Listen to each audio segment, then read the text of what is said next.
Welcome to the Filipino American Women Project, also known as TIFA Project for short, a podcast show that features stories and life lessons told by American women of Filipino descent. We're your co-hosts, Jen Amos. And I'm Nani Dominguez. And thank you for joining us. If today's conversation resonates with you, text us and let us know at 415-484-8329. And if you want to show us some love, buy us boba at buymeacoffee.com/Jen and Nani. It says coffee, but we love boba. Again, that's www.buymeacoffee.com/Jen and Nani. Awesome. With that said, thank you all for your love and support. Now let's get into the show.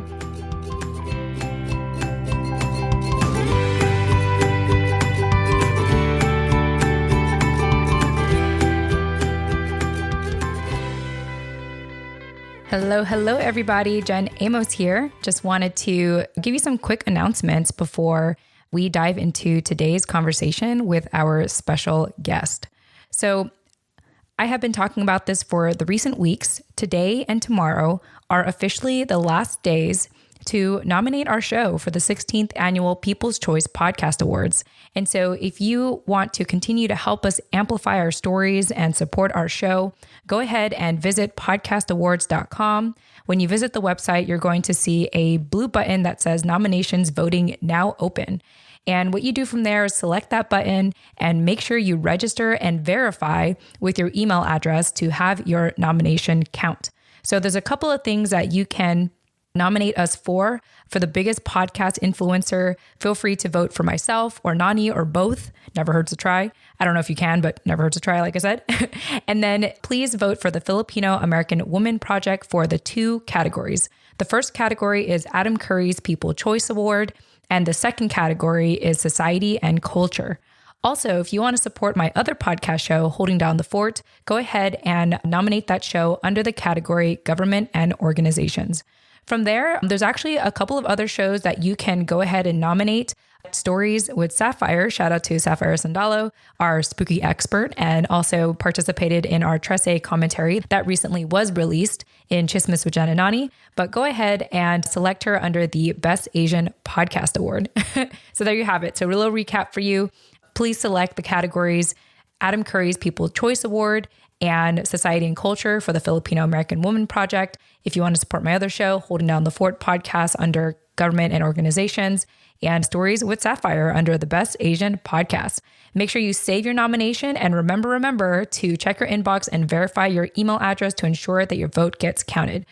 Whether we win or not, that is not important to me. What's important to me is that we show up and we continue to support our community. So for everyone that has taken some time this month to nominate our show, I just want to say thank you so much for showing up for us, for showing up for each other. And we love you and we appreciate you. And we will keep you updated on what the results will be in August. All right. And the second announcement I want to share is I am extremely excited for anyone that is in Nashville, Tennessee within the first week of August, specifically August 3rd to August 5th. I am very fortunate to be attending the world's largest podcast conference called Podcast Movement and joining the panel, Using Microphones to Shatter the Bamboo Ceiling, How Hearing Asian Voices Can Flip the Narrative Around Being Asian. So I'm really fortunate to be a part of this panel, which will actually take place Wednesday, August 4th, 2021 at 1:30 p.m. Eastern Time. And so if you happen to be in the area, I would love to meet you in person, say hi. But of course, if you are not in the area and you still want to support my panel, go ahead and visit 2021 podcastmovement.com. And you could actually sign up to join Podcast Movement online. So once again, if you happen to be in Nashville, Tennessee on August 3rd to August 5th, I would love to meet you in person. Otherwise, go ahead and register to watch the panel online at 2021 podcastmovement.com. All right, that's all the updates I have to share for today. Thank you so much for listening, and please enjoy today's conversation.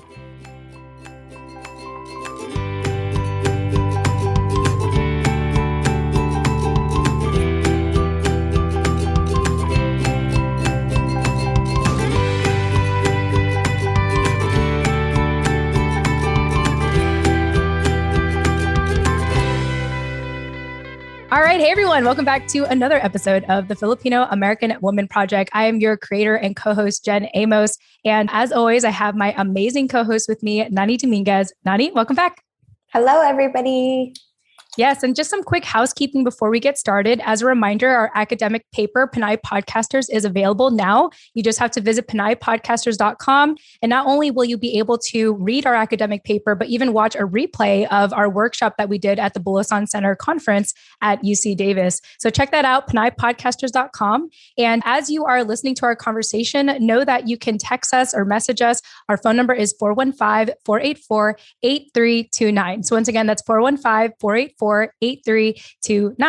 And if you don't feel comfortable texting us, which we totally get, we have emails, jen@tifaproject.com or nani@tifaproject.com. And that's it. I'm going to be easy today, Nani. I'm just going to keep it super simple and dive into our conversation today. So we are really excited. Every time we have these conversations, I feel like, just when you think we figured out the Pinay experience in America, we have another perspective. So today I want to introduce you all to Magdalena Valderrama, who is a rural resident, a nonprofit development director, and meditation community elder. And I know that Magdalena has a ton of stories to share with us today. So without further ado, Magdalena, welcome to the show. Thank you. Thank you, Jen, and thank you, Nani. Yeah. And let's go ahead and start off with, just you sharing with us, how did you hear about the show and what compelled you to join us? Well, the name of your show, first of all, is so appropriate because, it was COVID time, right? Yeah. And I was listening to a lot of podcasts. So at one point I thought, what if I put in the word Filipino and your show popped up? So kudos to you for the project and for being out there, because I think it's really important to tell our own stories in our own words. Part of the colonial mentality is to let the colonialists tell the stories. And also they tend to have more resources, more access to media and so forth. But now the world has changed and we have our own ways of being able to reach out to other people. And so it's really important that we tell the stories for our children, our grandchildren, and other people to know that, Filipinos exist, that we're part of this world, and we have a unique perspective to bring that can be useful. Yeah, absolutely. Nani? I was just thinking about kind of the importance of oral history and how it's become so widely available over the last couple of years, specifically because of the pandemic and the way that we're forced to interact and exchange information. And so, yeah, just adding on to what you said and want to lift that up more because, again, the oral history piece of it doesn't have to be in like a formal setting like academia or broadcast media or, podcasting is new media and anyone has access to that. So whether you want to start your own show or join us here, like Magdalena has chosen to do today, I think that's a really important aspect for us to just keep harping on, is that storytelling to really shape our narrative for the generations that will come after us and will be, turning to these resources to shape their own identities and find their own belonging in the world, and also for others outside of the Filipino American community to learn about us and who we are. Yeah, absolutely. And I just appreciate everything that you shared, Magdalena, and just knowing that what Nani and I are doing, I often like to say it's revolutionary work, because you think about how our culture has been silenced. The Filipino has been silenced for, let's say, centuries. And even in media, there is not a lot of Asian representation. Obviously, that is becoming more and more true. Just as with how we recently have the Netflix series, and thank you, Nani, Tresse on Netflix. But yeah, just being able to have more of that representation so that we can even be critical of each other. Like I know, Nani, we're going to have an upcoming conversation with Sapphire from Stories with Sapphire, who's all about Filipino folklore. And she has some things to say about Tresse. Not everyone is necessarily happy with it. And so that is a conversation we're going to have later in the future. But, being able to have that representation and normalize that representation so that we could really look at it critically and continue to, further our narrative, I think, through our voices and, through our resources and efforts. And so just really happy for us to, be a part of that change. We'd like to think here at the TIFA Project. Well, it's part of the chain too, really, of Filipino culture, because I don't know if you're aware, I've learned this in high school, and that'll be part of my story too. There is an oral tradition in the Philippines called the balagtasan, Are you aware of that? No, I'm hearing that for the first time. Okay, Yep. so the balagtasan is a debate form, a poetic debate form, oratorical debate. Oh, wow. And usually it's in poetic form. And it's called that, named by a Filipino poet. And I'm sorry, I can't remember his full name, but it was Balagtas. And he brought that to the notice of the world by writing about it. And I only know it as a Tagalog, or part of the Tagalog language region in the Philippines. And so I just want you to know that there is an oral, like, it was like Filipino early version of rap, in the sense of, it had to rhyme and it had to have all kinds of poetic features to it. And many times it would be in the town square and you'd have this performance. Oh, Wow. I love that. That's actually really cool to know. And I think it connects the dots a lot on like music and pop culture in the Philippines today, and why it, I think that we maybe are under the impression a lot of the time that the pop culture or the Filipinos' love for hip hop comes from like appropriation or inspiration from the Black community and their development of the hip hop movement. But that is actually really helpful to know that, even for centuries, it sounds like that has been a tradition in the Tagalog regions at the least. Yeah. Yeah. And also explains why poetry is also so prevalent in our community today still as well. Yeah. Florante at Laura is, I'm like, oh my God, my Filipino history classes are literature classes are actually useful here. Yeah, please. We'd love all this knowledge. Yeah. And I didn't know anything about that. Okay. So I guess I should sort of start at the beginning, right? Yeah, we're here for it. So my parents met in the United States by completely different paths. My father, after the World War II, came out and he was assigned to different places because he had joined the Department of Foreign Affairs, as it was known at the time. Now it's called the Ministry of Foreign Affairs. And he was like, he was an 18-year-old. High school wasn't even high school. That generation lost out on their high school education. And at the end of the war, because all of the school records had been lost, during all the bombing and all of that, they were just declared high school graduates. Wow. So they had that certificate to go forward with. So he went on to college and, started going through the ranks, starting from clerical and moving on. And he ended up finding himself at the Philippine Embassy in the 1950s. So he's in his 20s, right? My mother had hitched a ride with her aunt, and her aunt was a doctor, which, as you can imagine, a female doctor is like a big deal. And the Philippines was one of the first countries really to promote females as doctors. So she accompanied her aunt, and she ended up staying with a family who had connections to the more of the, I would say, the elite. And the father in that family died, so they asked her to move on. She was now 18 herself, and so they ended up finding her a job at the Philippine Embassy. So now you have these 20-somethings, and the place was full of 20-somethings because the Philippines had been, given their independence by the United States. So you had all these older folks, but then you had all of these younger people showing up. And it was their mission to promote Philippine culture, to promote Filipino goodwill and all that kind of stuff. So they had kids, and I was the first one. And what I found out was that, they taught us a lot. And they taught us fairly early that we were Filipinos. They spoke Tagalog in the house. My mother spoke Ilocano, and I didn't know that.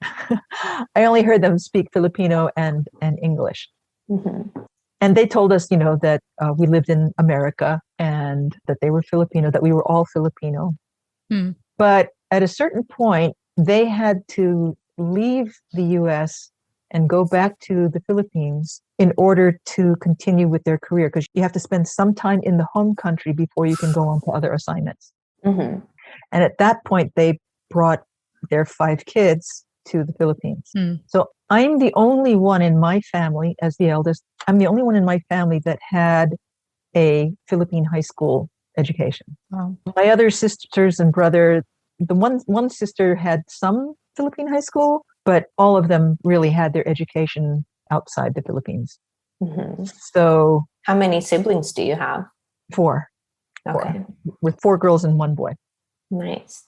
And each one of us has a very different experience of what it has meant to be a Filipino living in a different country and at a different time. And that's and we all actually practice different religions. We're not all Catholic. Just to kind of give you the gamut, my brother is baptized, some kind of Baptist. I'm sorry, I don't remember which.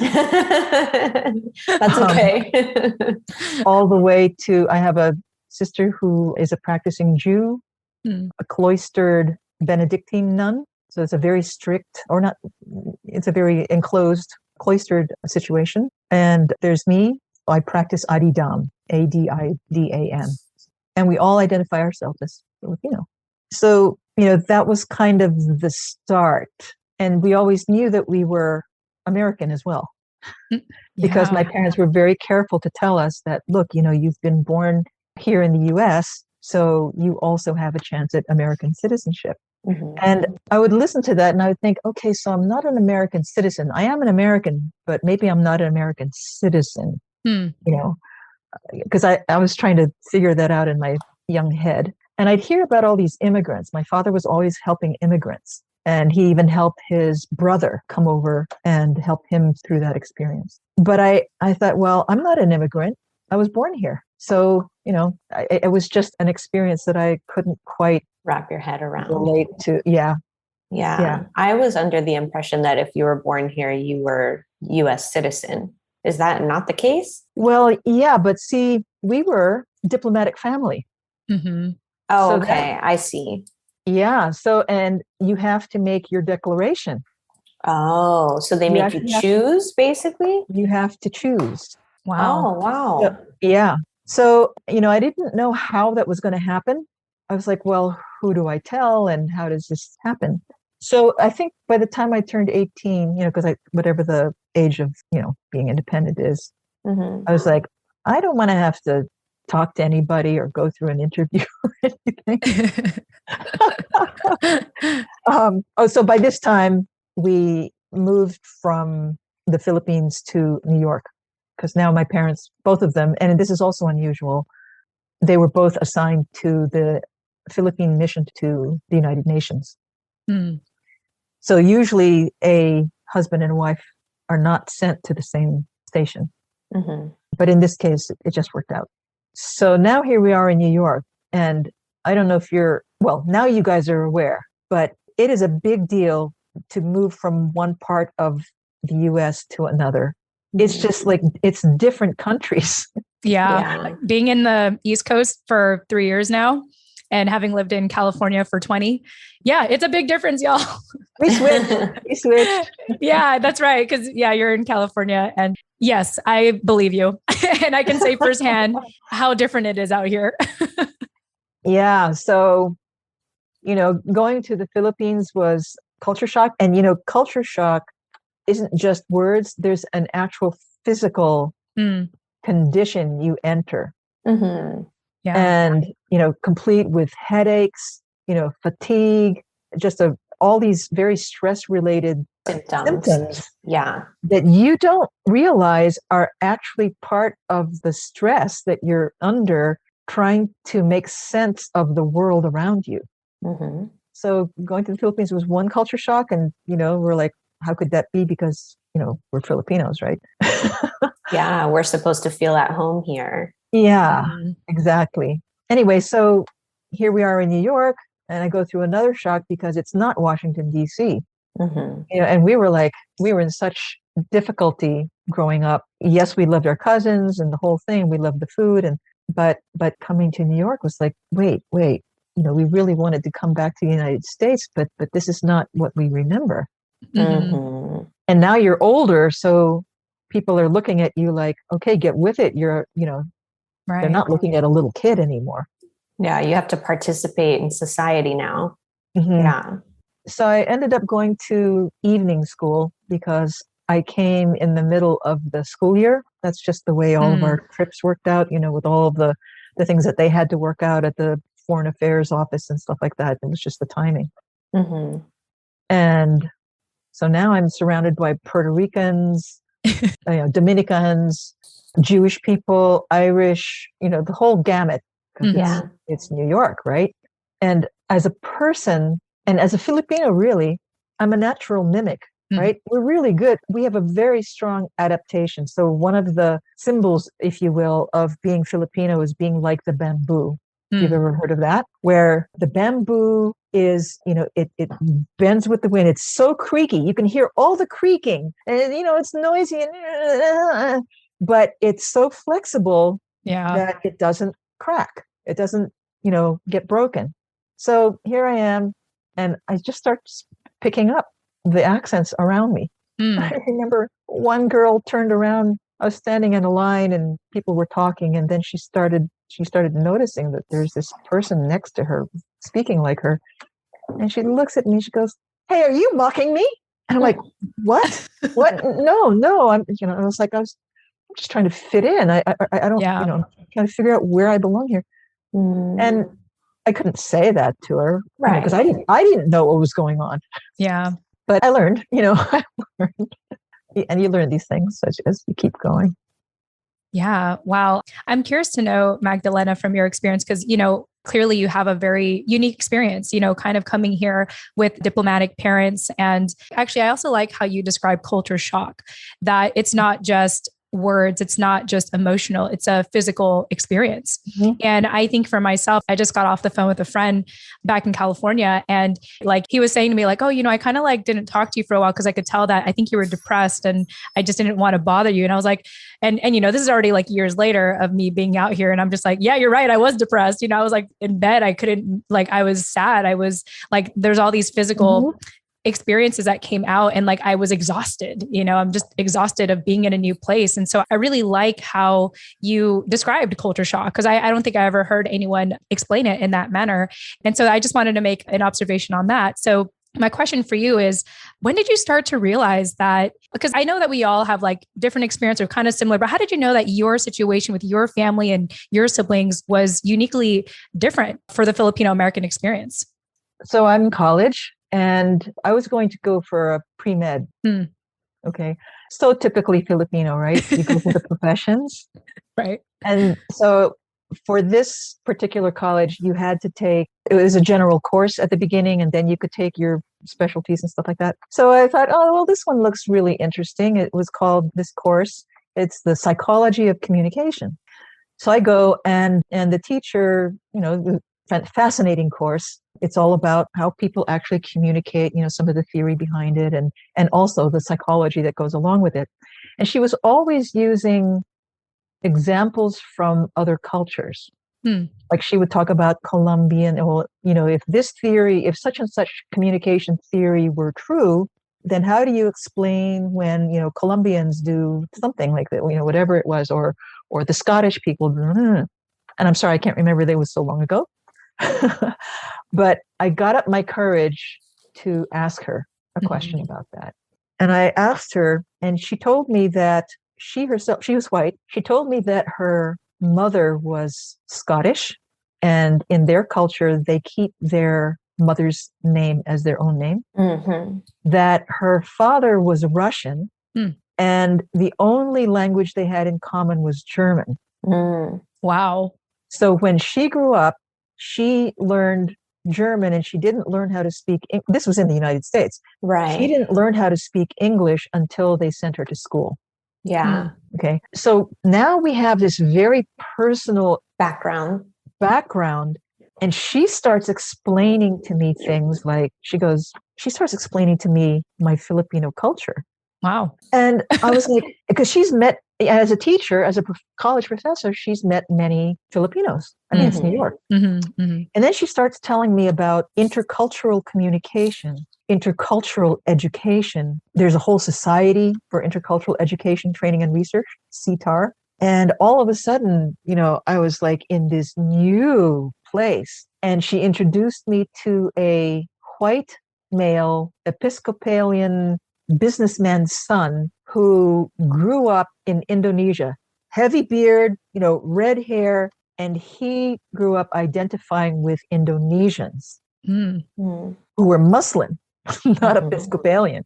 Right. And so all of a sudden, here I am in this very intimate room, setting, space. Yeah. And we are talking about this thing of what it is to be not what you look like, and yet what you look like is so important to who you are as well. Yeah. And so that opened doors, because then she started showing me where to look for Filipino history from a completely different, the Filipino history in the United States. So that was very helpful. And then after I got married and I spent time, I went back again to Washington, D.C. I met, and I was working, I was in my 30s already, and I was working, and I met an American Samoan woman. And, of course, we started talking because we're brown. And she goes, she's, Filipinos, they're really famous. We all know that they were the ones who actually started the whole farm workers movement. It wasn't Cesar Chavez. And I said, what? So that was my introduction. I'd already, of course I knew about Cesar Chavez and everything, but here's this American Samoan woman telling me about my Filipino American history. Yeah. Yeah. Another door opens, so I've been building my narrative. Because every time there's a little window open, you're like, oh, the story is bigger. Yeah. Let's follow that. Yeah. And for her to say that they recognized the Filipinos for that was so empowering, I have to say. And then later, in the last 5 years, one of my cousins, well, she actually immigrated to the United States and she lives in Los Angeles, and I'm hoping that she'll be open to being interviewed as well. She started the movement to eradicate rape and other childhood abuses. Wow. She started it in Saudi or someplace in the Middle East. And now she's carried it to Los Angeles. Her name is Perla Vega Reyes. So she sent me a message one day, and she sent it to all the cousins, that she was celebrating the history of one of those early organizers. And I'm sorry I don't remember his name, because I'm still studying all of this stuff. But one of those early people who Cesar Chavez had learned from. And I was like, wow, I told her, this is really important that you're celebrating this guy. People need to know these stories. I was just thinking that the way that I kind of visualized the way you've been describing your story and the way that you've been building your narrative, as you put it, is kind of like just following the breadcrumbs. You're on this path and you don't really know why you've ended up in this place at this time, but here you are. And just like, I want to also harp on the description that you gave of culture shock and kind of the somatic symptoms and effects that it has on your body, because that's also a very real thing, whether you're, a US born Filipino that visits the Philippines and is completely just like outside yourself, with the experience that hits you when you get there, or whether you're a US born Filipino who moves across the country and experiences the same thing. And I love that you've been able to learn so much about yourself through other people who are not even Filipino. Being in New York, I think that that's one really special thing about both New York and California, is the diversity. And for you to find the value in that, kind of not only in the environments that you're in, but also it sounds like in your own family, amongst your own siblings who you grew up with. You guys all sound very different. I don't know where you've ended up today and what your relationship with your sisters and your brother is like now. But yeah, it sounds like you're very close and you've still remained this tight-knit circle, even though you have all these different perspectives in the forms of like your upbringing, your experience when you guys were coming up as kids, and then also your chosen religions and things like that. So I think that that's one thing that really unites us, not only as Filipino Americans, but hyphenated Americans in general, is that common denominator of the culture shock, and the ability to relate on that note. Yeah. And you mentioned that earlier. Another characteristic of the Filipino people is that kind of inclusion, because of the way that the Philippines originally is, the original geographic location. It was not called the gateway to the Orient for no reason. or Pearl of the Orient. And Yeah. yeah. And so, from time immemorial, there have been mixings of races and cultures and so forth. And I have seen racism in the Philippines. It's just as ugly there as it is here. Right. But part of that also is an artifact of colonialism. Yes. And I think that if we are in a time in the world where now it's not just a matter of traveling physically to get someplace, but we are all linked, via the internet and so forth. And so that we can sample each other's cultures, see how, not for the purpose of appropriation, but to see what the human experience is, that there are so many ways to live in this world successfully, fully, with love and honor, and they're all equally human, for lack of going further than that. I think that's so poetic. It was very poetic. I feel like that will be the title of this show.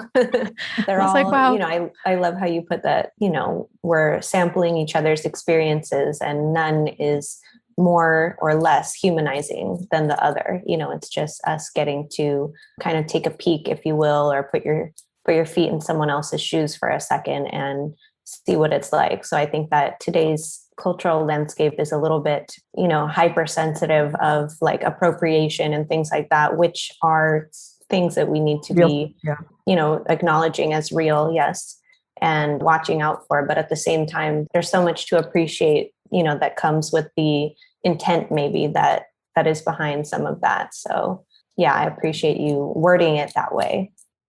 And, you're reminding me, Nani, I wish I had begun by acknowledging this land where I live now. It's a new practice that I'm trying to develop. Mm-hmm. And so I'm speaking to you from Lake County, California, which has been the traditional lands of the Pomo, Lake Miwok, Patwin, Wapo, and a couple of other indigenous nations. And they have stewarded this land for tens of thousands of years, continue to do the best that they can under the current circumstances. And I'm looking forward to learning more from them as time goes on and as I engage the work that I'm doing here with fire mitigation, wildfire mitigation. Absolutely. Thank you for doing that. Better late than never. First of all, I think that a lot of us are still kind of getting used to that practice or have recently been introduced to that practice and what the significance of it is. Speaking to you from Ohlone territory here in the Bay as well. So thank you again for that. And I think that's also a great segue into our next question, since we covered a lot of your background and what brought you to Lake County and the work that you're doing with the wildfire organization that you co-founded. Is that correct? Mm-hmm. Today? Yeah. Well, it's called the Seigler Springs Community Redevelopment Association, and it's actually a community building organization. Nice. Just to share that premise is that whatever the topic on people's minds is, that's where you really start to build community. Mm. We don't subscribe to the notion that we know what the community needs. Mm-hmm. We let it come from within the community. Oh, that's beautiful. I just want to interject for a quick minute because that's really what we do with the TIFA project. It's like we build based on the feedback we receive from the community. So I love that philosophy in what you're doing with your organization, but continue. Well, and so we're working on affordable housing as well as wildfire mitigation. And so I've gotten to become part of a much larger network that I had no idea was there. The Fire Adapted Communities Learning Network, the FireWise USA program, and so forth. So there's plenty to share with people. Mm-hmm. Yeah. And what brought you into that work? I mean, I was just skimming through your Google form responses and noticed that you actually had a personal experience with the wildfires here in California. So is that how you kind of got into this work, or did that happen after you got involved with this or co-founding this organization? Well, we actually co-founded the organization as a direct result of going through a wildfire. Okay. We actually moved here. My husband and I married here in California, even though he's originally from New York, mm-hmm. because of a meditation sanctuary here called the Mountain of Attention. Mm. Oh, wow. And it's, it was founded in 1974. And there are other sanctuaries in other parts of the world. One of them is in Fiji. Just to shout out to, the Pacific Ocean. Yeah. And when the first valley fire, because there's 2 valley fires named that in California, and the first one was in 2015, which was the one that burned our entire neighborhood and a number of other neighborhoods. And we're in a rural county, and it tends to be one of the, in terms of socioeconomic indicators, it tends to fall in the bottom 4 of the 58 counties in California. Wow. So we didn't know what nonprofits were here, so we just tried to act very quickly. And start your own, yeah.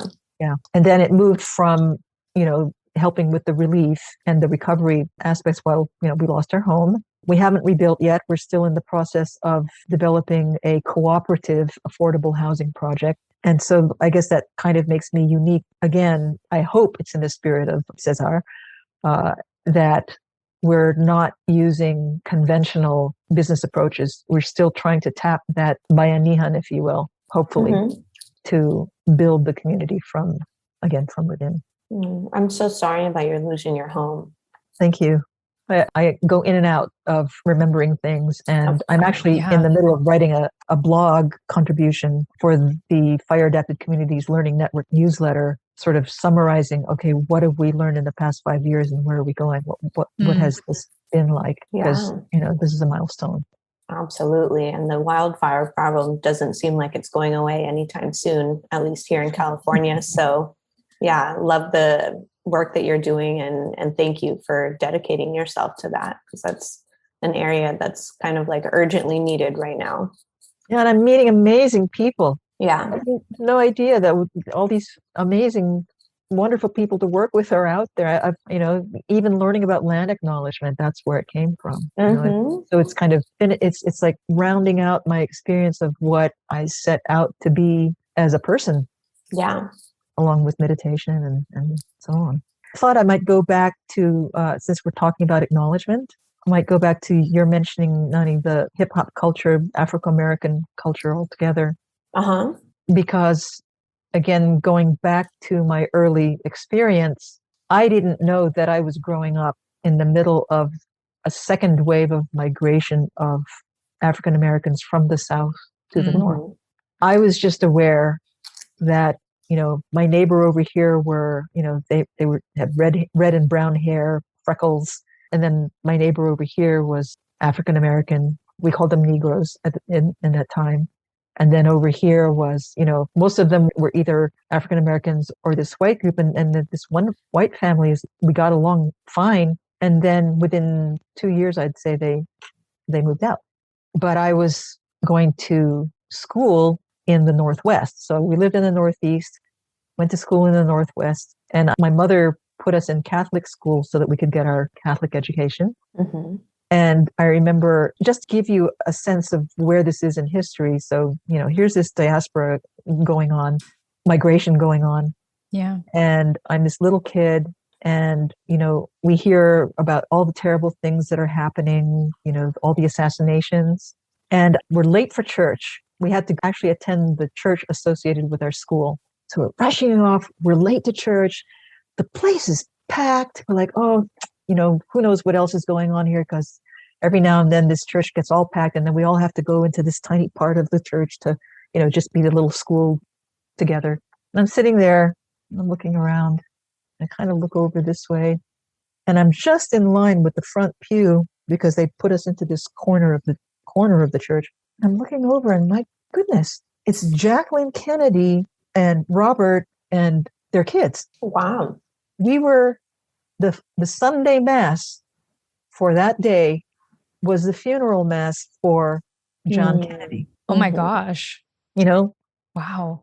My hairs are rising, right? This was the time that I grew up in. Yeah. And I didn't know that I'd be part of that history. Of course. And again, it wasn't until college when my dear Professor Ramsey, opened my eyes to this wider world of people actually wanting to study how different peoples, meet up with each other and learn from each other and help each other. that I started to really learn about African American history as well. And their experience is American history. Yes. There wouldn't be the Civil War. There wouldn't be the whole thing about civil rights without them. And they helped define what it is to be an American in a way that is not defining any other country. There are similar experiences happening in the Netherlands now. They're only now beginning to talk about the racism that they have there. And theirs is a special brand. Yeah. Another way. And you can't help but think that that's inspired by what's happened over here, which was initiated by the African American community. I think it's very important to acknowledge with, what we said about land acknowledgments and everything, that this entire country has been built on stolen people from stolen land. So that's very important. So thank you for highlighting that. Now I'm involved in a group of people of color who are, was started by some fellow devotees here in Aridam, who invited me because of some previous experience we've had together to sort of be one of the steering committee members. And there's not many Filipinos here, but it is interesting to me that they felt that I could contribute, even though our group is small and I'm the only member of the steering committee that doesn't have a African American blood background. I feel very honored and privileged to be part of that conversation, and just hoping that we can all discover each other's humanity. Yeah. I'm just taking everything you're saying in.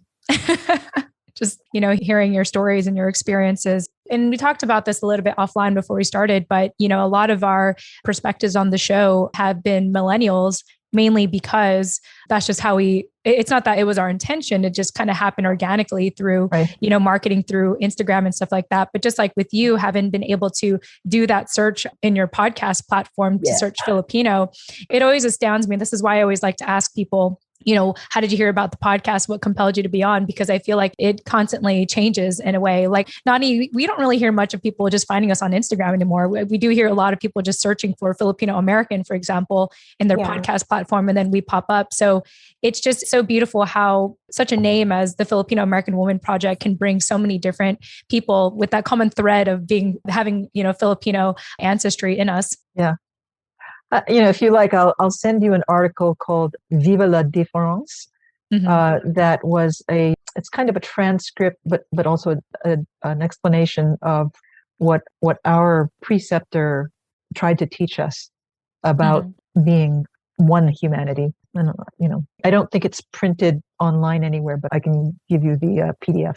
Yeah, for sure. If you want to email that over to us, and we could even make that accessible in the show notes later for our listeners if they want to, take a read themselves. Another thing I wanted to bring up in our conversation, Magdalena, is your conversations that you have with, let's say, your non-white friends in regards to marrying outside of your race over the years. And I wanted to get your take on that because Nani and I are both in interracial marriages, or she's about to be. And I think that's always a very interesting conversation to have. So I'd love to hear your thoughts on that. Yeah, I'm laughing because I have one funny story about that. So, I was introduced to yoga in the Philippines through a high school teacher, and I became very active in Ananda Marga. And so one day I went to my mother. I'd already started dating. By this time we were living in New York, and I had continued my association with Ananda Marga. So I said to my mom, I was thinking that it would be good to have an arranged marriage because, I kind of had imbibed some of the benefits that I could see from arranged marriages. She goes, sure. You choose the guy and I'll arrange it.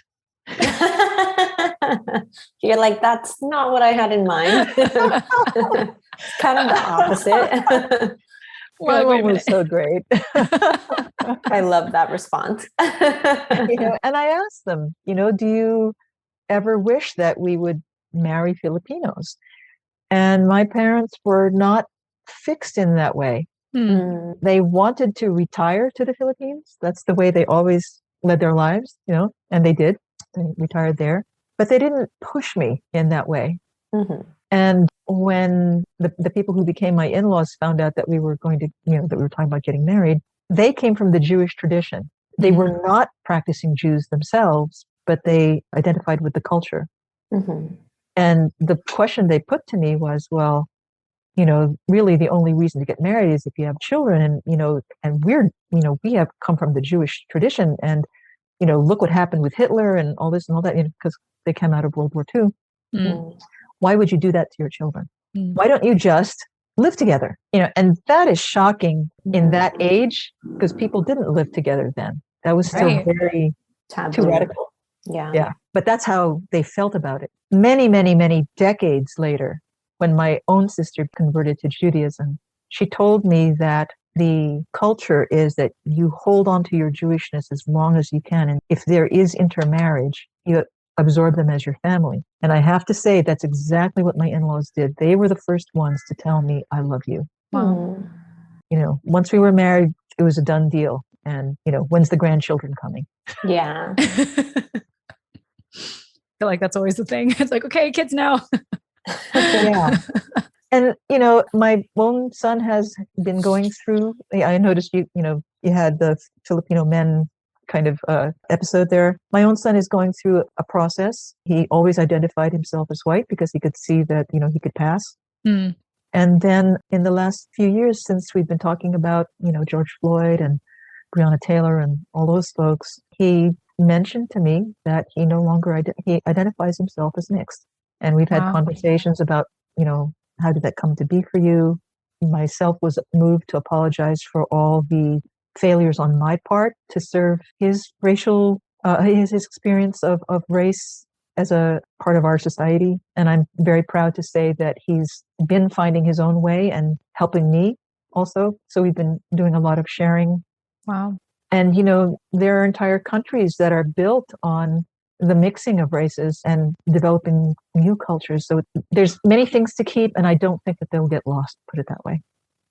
Yeah, I think that identity is just an ever evolving subject for everybody. And I love that it's become such a theme of the social awakening that's happened over the last year and a half. And all the conversations that it's brought up, not just, widely in the news or on social media, but in our own homes. And I think it's really special that you and your son are able to have those conversations with each other and learn from each other in that way and communicate about how you have both affected, the way that you both identify as individuals and as a family, as a mixed race family. I started laughing when you were speaking because he's doing exactly the same thing I did when I was little. Mm-hmm. He's saying, why are they always saying, you and people are always trying to own it. The Filipinos are always trying to own it. Like, that's Filipino. My dad did that when we were growing up. I'm like, don't tell me that anymore.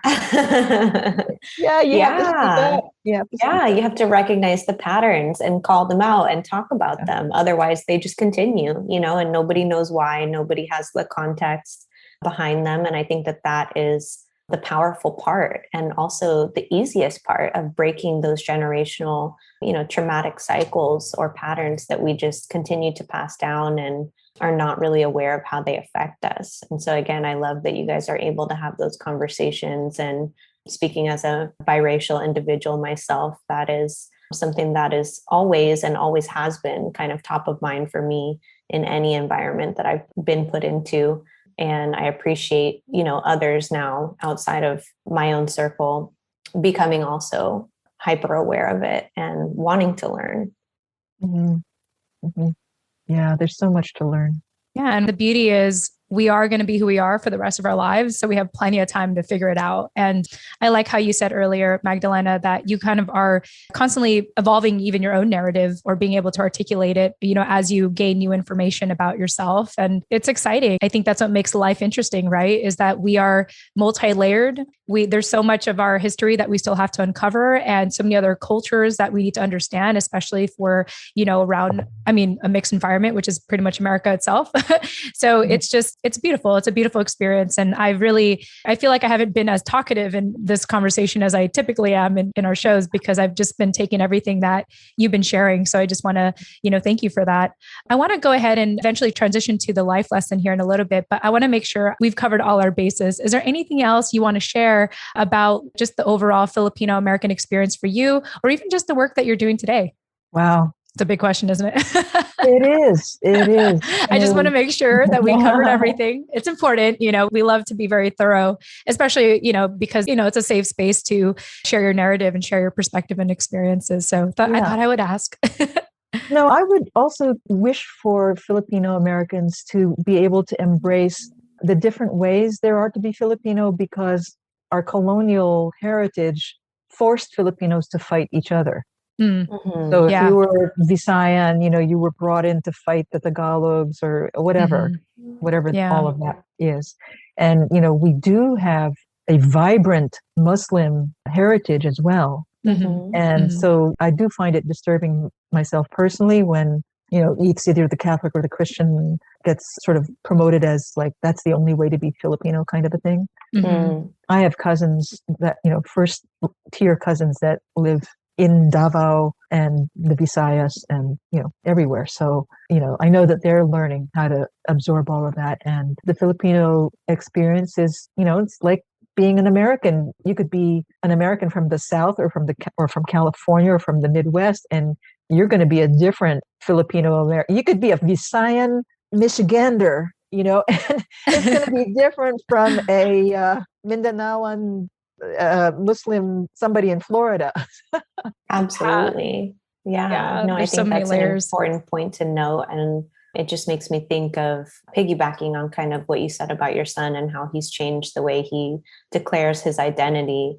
I was just filling out some forms the other day, and normally, when it asks about your race, I check the 2 or more races box. And for this last couple forms that I was filling out the other day, I was like, you know what? I realize now, like, the purpose of this question. And it's basically asking me, like, who is my story representing? Who is this documentation representing? And for me in this moment, and it's a privilege to do so, so I also acknowledge that, but it's important for me to identify as Filipino. And so I didn't check 2 or more races. I just checked the Asian one because that's what's important to me now. And I'm allowed to do that, just like your son is allowed to identify the way that he sees fit. And the more he learns, the more context he has to make a more informed decision on how he answers that question. So again, kudos to him and kudos to you too, also for fostering that conversation with him. Thank you. Yeah. All right. Well, really at the end of our conversation, we always like to wrap up with sharing a life lesson. And I'm not going to give it all away. I'll just read a little snippet of what you shared, Magdalena, which is, belonging to a community or a place is meant for some people. My feeling of belonging is based on wherever I am now with myself. And I had learned to let go of what other people think of me and whether I belong or not. And this is the last line I'll say: my own existence is sufficient justification for being. Please elaborate on that. I love kind of that just inner peace, I think, or like that satisfaction of yourself and being satisfied with yourself and where you're at. And feel free to elaborate on that. And maybe even a little story of what led you to this realization. Just hearing you read that out loud, Jen, is giving me a little bit of a choke. Yeah. Should I read the rest for you? No, I'm just I got you. Yeah, go ahead. Yeah. Okay. So I'll read the rest of what you said so you can collect yourself. So my own existence is sufficient justification for being. The confrontations from learning my cultural history and that of other groups and my choice of esoteric spiritual tradition have pushed me to keep accepting myself as I am now, and then now and now. And it's become a lifelong exercise. I'm just going to take a minute and whenever you're ready to respond to that. Yeah, I think that it has been a privilege to be born a Filipino because it has pushed me to reach out to be human. I think that I can speak as a person of minority. And then because of my social class, I can also speak as a person of privilege. And I think that the spiritual dimension is vaster than anyone has even imagined, that it doesn't, in the very fundamental sense, all of these things that we see are superficial, all of it. And, I do credit my preceptor for that because it has not been book learning or intellectual thinking. I've been guided through confrontation after confrontation with myself, my heart, and being open to the lessons that life wants to give me. There is so much blessing out there. And it is a special thing to be able to recognize even the difficult things. They're not what you think they are. There's so much more. We are much more than what we look like. And as we contemplate that mystery of existence, that's what helps us remember where happiness comes from at its root, at its very root. We can say all kinds of things about it. We can make all kinds of descriptions. And when it really comes down to it, and you don't know, and then if you stop to feel that deep ignorance in the most positive sense of that word, of not knowing, then the enormity of the world that we've been gifted with can come in and guide you. It's a prior unity, as phrase that he uses. And yeah, we can do it. Wow. Just everything came out of your mouth, which is so poetic. I was like, I can't wait to listen to this again because I feel like it's a lot to process. No, thank you for sharing that. And you left us with so many good quotes, I feel like, for today, and everything that you shared from your family background experience and upbringing experience. I mean, to what you do now, you know, your relationship with your son, and also kind of the whole, it's about the journey, life lesson that you want to share with us. I think that is pivotally important for anyone at any point in their journey, is to like remember to stop and smell the flowers, you know, and appreciate the lessons that come with the wounds, you know, every time you're confronted with one of those inner conflicts or outer conflicts in your life, because that's just a part of the journey. And it's something to appreciate. Not everything is going to be, you know, manifesting for you at any given time. You have to be intentional about your experience and learn how to guide it in a way. So I think that that's some really powerful information to leave us with today for your life lesson. And thank you for sharing. Thank you. Thank you for letting me speak. And, you know, I just need to acknowledge Avatar Adida Samraj out loud for his wisdom and blessing. Wonderful. Just that's it. I don't have any other things. What Nani said, I piggyback off of what Nani, I second everything that Nani had shared. Wow, what a great way to start the weekend. I feel like it's just this conversation. But Magdalena, let us know how they can find you, whether it's your website, your social media. Go ahead and share that now. And of course, we'll provide that in the show notes. Sure. Thank you. So our website is sscra.org. That stands for Seigler Springs Community Redevelopment Association.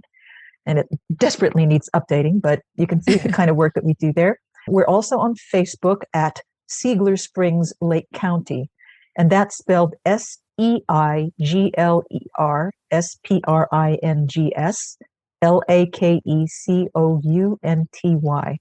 And for those of you of German extraction, I know it's supposed to be pronounced Seigler, but out here, this is the way they pronounce it. So I've got to go with that.